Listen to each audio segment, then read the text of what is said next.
Good evening all students, आपका स्वागत है दिव्य एकेडमी के यूट्यूब चैनल पर। विद्यार्थियों, जैसा कि लगातार आपसे बताया जा रहा है कि सीटेट का जबरदस्त क्लास चल रहा है।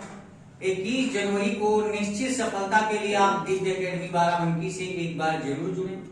हो सकता है आपके पास संस्था का कॉन्टेक्ट नंबर ना हो तो आप इसे नोट कर लीजिएगा 7398202716।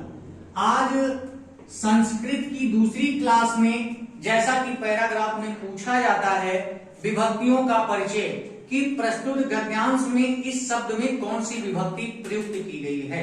अस्मिन् गद्यांशे कस्य विभक्ति प्रयुक्तम अस्ति। इस गद्यांश में कौन सी विभक्ति प्रयुक्त की गई है, तो उन विभक्तियों का परिचय जानने के लिए ये एक विस्तृत क्लास है। आइए देखते हैं हम कैसे पहचानते हैं विभक्तियों को। तो ध्यान देंगे, सबसे पहली विभक्ति जो आती है होता है प्रतिपादिकार्थ लिंग परिमाण। प्रतिपादिकार्थ लिंग परिमाण वचन मात्रे प्रथमा। वचन मात्रे प्रथमा। प्रतिपादिकार्थ लिंग परिमाण वचन मात्रे प्रथमा। जहां पर प्रतिपादिक अर्थ का मतलब क्या होता है, जैसे कोई द्रव्य है, कोई वस्तु है, उसके नाम है, तो उनको हम क्या कहते हैं, प्रतिपादिक अर्थ के रूप में देखते हैं। किसके अर्थ के रूप में? प्रतिपादिक अर्थ के रूप में देखते हैं। फिर यहाँ पर एक शब्द आ गया है लिंग। लिंग संस्कृत में दो होते हैं। कई बार आपके एग्जाम में पूछा जा चुका है कि लिंग कितने प्रकार के होते हैं? दो। हिंदी में दो और संस्कृत में तीन होते हैं। कितने होते हैं? तीन। एक होता है स्त्रीलिंग और एक होता है पुल्लिंग और एक होता है नपुंसकलिंग। संस्कृत में यही तीन लिंग होते हैं। तो ध्यान रखिएगा मेरे बच्चों, एक होता है स्त्रीलिंग, दूसरा होता है पुल्लिंग और तीसरा होता है नपुंसकलिंग।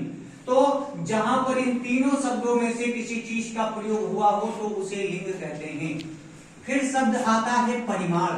परिमाण का मतलब होता है मात्रा। किसी वस्तु की मात्रा को जब हम माप तोल करते हैं, 1 किलो, 2 किलो, 3 किलो, थोड़ा ज्यादा, तो ये सभी मात्राएं आती हैं। तो इसी को हम परिमाण कहते हैं। या वचन आया हो जो आपको शब्द रूप पढ़ाया जाता है, धातु रूप पढ़ाया जाता है, तो किस वचन में? वचन संस्कृत में कितने होते हैं? एक वचन, द्विवचन और बहुवचन। जहां पर वचन के रूप में कोई शब्द प्रयुक्त हुआ हो तो ऐसे स्थानों पर जो है प्रथमा विभक्ति होती है। तो फिर से देख लेंगे, बोलो। प्रतिपादिकार्थ लिंग परिमाण वचन मात्रे प्रथमा। याद हो गया होगा उम्मीद है। प्रतिपादिकार्थ लिंग परिमाण वचन मात्रे प्रथमा। फिर इसी का एक दूसरा सूत्र होता है संबोधने च। जहां पर आपका संबोधन का चिन्ह आ जाता है तो संबोधन के चिन्ह में हमेशा कौन सी विभक्ति होती है? प्रथमा विभक्ति होती है। कौन सी विभक्ति होती है? प्रथमा। जैसे गद्यांश में कह दिया गया आपसे, हे राम इति वाक्यस् किम अस्ति। हे राम इति वाक्यम किम अस्ति। यह वाक्य किसका है? या पूछ लिया गया कि इस वाक्य में कौन सी विभक्ति लगाई गई है, तो संबोधने चा सूत्र के आधार पर प्रथमा विभक्ति का प्रयोग किया गया। आइए दूसरी विभक्ति की ओर हम चलते हैं। दूसरी विभक्ति आपकी होती है अविताः, जो सबसे श्रेष्ठ विभक्ति जहां से प्रश्न आता है। अविताः, परितः, समया, निकषा, हा, प्रतियोगे अपि द्वितीया। प्रतियोगे अपि द्वितीया विभक्ति का प्रयोग किया जाता है। अब ध्यान देंगे कि ये है क्या चीज। अविता का मतलब होता है बेटा आसपास। परितः का अर्थ होता है चारों ओर। समया का मतलब होता है समीप या निकट। समीप या निकट। परितः माने चारों ओर। और फिर अविता का मतलब क्या होता है? आसपास होता है। तो इसे ध्यान देंगे। निकषा का अर्थ होता है निकट, हा का अर्थ होता है दुख, या प्रति आदि शब्दों के योग में द्वितीया विभक्ति होती है। इसमें ध्यान रखने योग्य बात है, एक शब्द छिपा हुआ है जो कि सूत्र में नहीं आया है, उसका नाम है उभयता। उभयता का मतलब क्या होता है? दोनों। उभयता का मतलब क्या होता है? तो दोनों ओर होता है। ठीक है ना? उम्मीद है कि यहां तक समझ में आएगा। फिर आता है इसी का दूसरा सूत्र, आकथितम चा द्वितीया। सूत्र आता है आकथितम चा द्वितीया। आकथितम चा, इसमें कौन सी विभक्ति होगी? द्वितीया। लेकिन एक बार इसमें से प्रश्न पूछा गया है कि आकथितम चा द्वितीया के में कितनी अकर्मक धातुओं का प्रयोग किया जाता है? तो ध्यान रखिएगा, इसमें 16 अकर्मक धातुएं आती हैं। कितनी धातुएं आती हैं? तो 16 अकर्मक धातुएं आती हैं आकथितम चा। जैसे नी, ब्रू, सास, जी, मथ, मुस।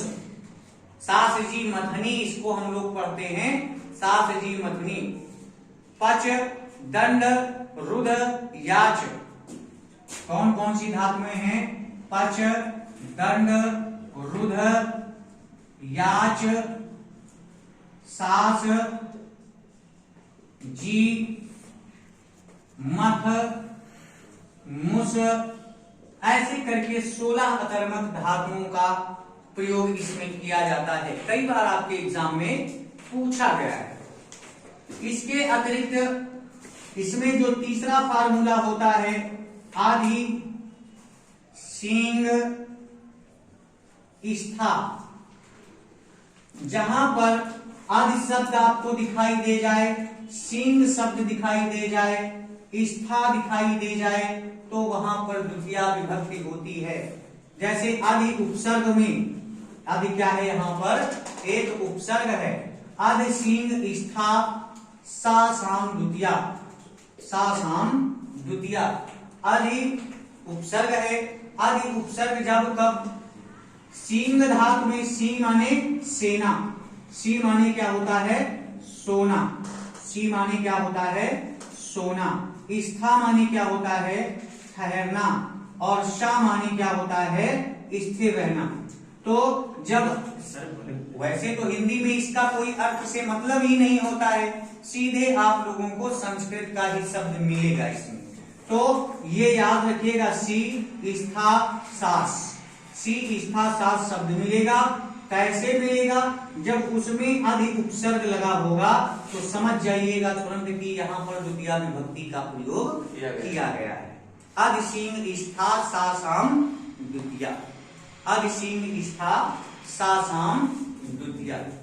आइए फिर तीसरी विभक्ति की ओर चलते हैं, जो आप सभी लोग जानते हैं और बहुत ही इंपॉर्टेंट है। लगभग हर एग्जाम में यहाँ के शब्द पूछ लिए जाते हैं। जैसे अयनांग विकारा। सूत्र इसका होता है अयनांग विकारा। अगर हमारे शरीर के अयन माने किसी भी अंग माने अवयव में, विकारा माने अगर विकार उत्पन्न हो जाता है, तो वहां पर कौन सी विभक्ति होती है? द्वितीया विभक्ति होती है। जैसे आंख से काना है, पैर से लेबड़ा है, कमर से कोबड़ा है, सिर से गंजा है। तो ये सभी विकार हैं। ये सभी क्या हैं? शारीरिक विकार है। और जहां पर शारीरिक विकार की बात आती है तो वहां पर तृतीया विभक्ति का प्रयोग करते हैं। इसी तृतीया विभक्ति के अंतर्गत इसका एक और भी होता है, सहयुक्ते प्रधानी।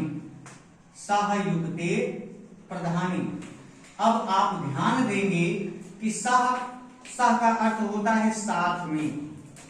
सह का अर्थ होता है साथ। जहां पर आपको सह शब्द दिखाई दे जाए तो सह शब्द के योग में कौन सी विभक्ति होती है? तृतीया विभक्ति का बड़ा ही सुंदर प्रयोग करते हैं। ठीक है, आइए फिर से एक बार इसको रिपीट कर लेते हैं। प्रतिपादिकार्थ लिंग परिमाण वचन मात्रे प्रथमा संबोधने चा प्रथमा फिर अविता परिता समया निक्षाः प्रतियोगे अपि द्वितीया अयनांग आकथितम च द्वितीया अधिसिंह स्था सा साम द्वितीया फिर अयनांग विकाराः और सहयुक्ते प्रधाने। ये आपके मोस्ट इंपोर्टेंट विभक्तियां हैं। इनके अतिरिक्त जो है कैसे इनको और जानते हैं, चतुर्थ विभक्ति की ओर हम बढ़ते हैं। तो चतुर्थ विभक्ति का प्रयोग हम बताते हैं, ध्यान देंगे यहाँ पर जो ध्यान देने योग्य बातें हैं कि चतुर्थ विभक्ति में भी आपके लिए बहुत ही ज्यादा इंपॉर्टेंट रहने वाली है सीटेट एग्जाम की दृष्टि से। और ये सब हमेशा पैरा से ही पूछा जाता है, क्योंकि उसी पैरा में पढ़ते हैं, वचन पूछा जाता है, विभक्ति पूछा जाता है, ठीक है ना। तो कैसे हम जानेंगे, तो चतुर्थ विभक्ति को पढ़ने के लिए देखेंगे यहाँ पर एक सूत्र होता है नमः, स्वस्ति, स्वाहा, स्वधा, अलम, अलम, वसट, योगाच। नमः, स्वस्ति, स्वाहा, स्वधा, अलम, वखट, योगाच। जहां पर आपको नमः शब्द मिल जाए, स्वस्ति मिल जाए, स्वाहा मिल जाए, स्वधा मिल जाए, अलम मिल जाए, वसट मिल जाए, तो इन शब्दों के योग में हमेशा कौन सी विभक्ति होती है, चतुर्थी विभक्ति। हिंदी में ये भी जान लेंगे, नमः माने नमस्कार है, स्वस्ति माने कल्याण है, स्वाहा आहुति होती है, स्वधा के लिए स्वधा शब्द ही इस्तेमाल करते हैं। तो इस तरीके से संस्कृत में हिंदी का कोई मतलब नहीं होता है, बल्कि सीधे सीधे हम शब्दों को ही देखते हैं कि इस शब्द में कौन सी विभक्ति का प्रयोग किया गया है। तो नमः, स्वस्ति, स्वाहा, स्वधा, अलम, वसट, योगाच चतुर्थी। आप अगर इस सूत्र का को याद रखते हैं तो कभी भी आपकी चतुर्थी विभक्ति गलत नहीं हो सकती, ठीक है ना। तो इसके अतिरिक्त पंचमी विभक्ति में जो सबसे महत्वपूर्ण चीज होती है वो ये सूत्र होता है ध्रुवम पाए अपादनम। ध्रुवम पाए अपादनम। वैसे तो बहुत सारे सूत्र हैं पंचमी विभक्ति के, लेकिन यहां से ज्यादा प्रश्न आपका पूछा जाता है। तो ध्रुवम पाए अपादनम का मतलब क्या है, एक कोई ध्रुव होता है, मूल वस्तु होती है, उससे कोई चीज अपाद होती है। अपाद माने अलग होना, उससे कोई चीज अलग होती है। अपाद का मतलब होता है अलग होना। जहां पर मूल वस्तु से कोई चीज अलग होती है तो ध्रुवम अपाए अपादनम सूत्र के आधार पर उसमें पंचमी विभक्ति का प्रयोग होता है। या आप लोग भी हिंदी में पढ़ते हैं अपादानी पंचमी, अपादान कारक में पंचमी विभक्ति होता है। फिर क्या होता है, एक सूत्र होता है भुवा प्रभवश्च। क्या होता है, भुवा प्रभवश्च। भुवा प्रभवश्च इसका क्या मतलब होता है, भुवा माने उत्पन्न होना, भू धातु लगा हुआ है, भू माने उत्पन्न होना, प्रभोत माने निकलना, प्रभोत माने निकलना। जैसे गंगा हिमालयात निर्गच्छन्ति, गंगा हिमालय से निकलती हैं। तो भुवा माने उत्पन्न होना, प्रभो माने निकलना या आगे की ओर बढ़ना। तो भुवा प्रभोष्ट सूत्र में कौन सी विभक्ति आएगी, पंचमी आएगी। कौन सी विभक्ति आएगी, पंचमी आएगी। फिर इसी का तीसरा फार्मूला जो होता है वो होता है भीत्रार्थानाम, भीत्रार्थानाम, भीत्रार्थानाम भय हेतु, भीत्रार्थानाम भय हेतु सूत्र होता है। भी माने भयभीत होना, त्रा माने रक्षा करना, अर्थानाम माने इनके अर्थ में या जहां पर भय का हेतु, डर का हेतु आपका उत्पन्न हो जाता है तो वहां पर पंचमी विभक्ति का प्रयोग किया जाता है। ठीक है ना, समझ में आ गया ना। तो भीत्रार्थानाम भय हेतु, इसमें जो होता है एक सूत्र चतुर्थी विभक्ति में छूट गया है, जरा इसको भी ध्यान दे लेंगे। चतुर्थी विभक्ति का रुच्यार्थानाम प्रियमाणा, रुच्यार्थानाम, रुच्यार्थानाम प्रियमाणा, ध्यान देंगे। अब इसमें कोई विशेष बात नहीं है, अगर कोई चीज आपको रुचिकर लगती है, प्रिय लगती है, अच्छी लगती है, तो अच्छी लगने पर कोई चीज में कौन सी विभक्ति हो जाएगी? पंचमी चतुर्थी विभक्ति हो जाएगी। रुच्यार्था नाम प्रियमाणा सूत्र के आधार पर, ठीक है ना। तो आइए फिर यही चलते हैं। भयभीत होना, डरना, और एक सूत्र और होता है चतुर्थी में, शायद छूट रहा है, दानार्थे चतुर्थी। दानार्थे चतुर्थी, अगर किसी को हम कोई चीज दान में देते हैं तो वहां पर चतुर्थी विभक्ति और हिंदी में संप्रदान कारक बन जाता है, ठीक है ना। जैसे राज्ञः भिक्षुकाय कंबलम ददाति, राजा भिक्षुक को कंबल देता है, तो देने के योग में कौन सी विभक्ति हो जाती है? चतुर्थी विभक्ति हो जाती है, ठीक है। आइए फिर पुनः हम पंचमी विभक्ति की ओर चलते हैं कि ध्रुवम पाई अपादनम भुवा प्रभुवश्च भीत्रार्था नाम भय हेतु। इन विभक्तियों, इन शब्दों में कौन सी विभक्ति होती है? पंचमी विभक्ति होती है। और षष्ठी शेषे, या इसको कह सकते हैं संबंधे षष्ठी। संबंधे षष्ठी, अगर किसी से कोई संबंध बताया दिया जा रहा है, जैसे राज्ञा पुत्रा, राजपुत्रा, राजा का पुत्र, है ना। तो अगर किसी से कोई संबंध बताया जा रहा है तो वहां पर षष्ठी विभक्ति होती है।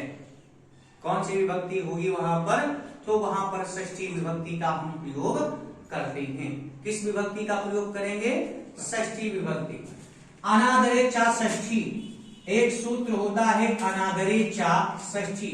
अगर किसी का अनादर किया जाए, अपमान किया जाए, तो वहां पर भी हम षष्ठी विभक्ति का ही प्रयोग करते हैं, अनादरे चा षष्ठी। और एक और विभक्ति बताए दे रहे हैं जिसको आप लोग ध्यान से देख लीजिएगा, आधारो अधिकरणम।